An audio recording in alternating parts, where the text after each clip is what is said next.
There were only 5 boundaries. You conceded with singles. I think it was pretty similar to the other day against Pakistan as well. I think there was about 7 fours when I got 100. For me, it's about just understanding the conditions, preparing my game accordingly, just rotating strike, because partnerships on this pitch are the most important thing. And my only effort that day and today was to string in enough partnerships. I think the time that I got out, the plan was to get 20 more and then try and finish it off in a couple of overs.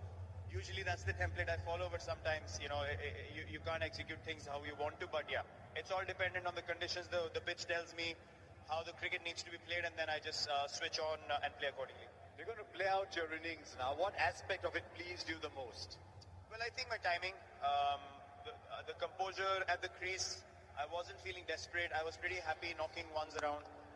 And when, as a batsman, you start taking pride in hitting those singles into the gaps, that's when you know you're playing good cricket, and then you know you're in for a big partnership and settle the nerves down a little bit and head towards, you know, chasing the total down. So that for me, in the game against Pakistan and today, that was the most pleasing factor for me.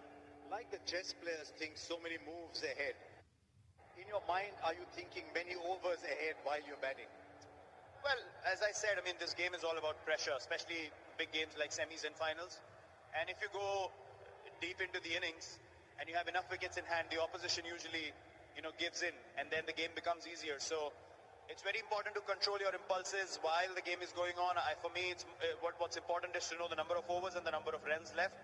Even if the gap's 25-30 and it comes to 6 and over, I'm not bothered as long as we have 7 or 6 wickets in hand, because then you know 2 set batters and we can turn the game around, and the opposition can only come into the game with wickets. So that was the plan out there.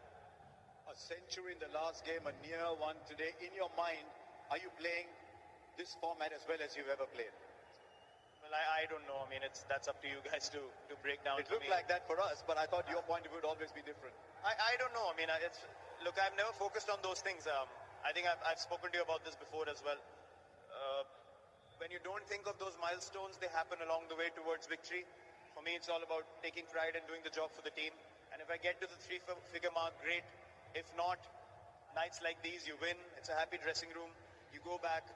You feel grateful for what happened out there, and then you put your head down, work hard, and go all over again. So that's what I've done all my career. You know, for me, those things don't matter anymore. For me, it's just about stepping up and hopefully doing the job for the team. So you got your partnerships, you got the result you wanted. Well played. You're a deserving player of the match today. Thank you very much. Cheers. Thank you.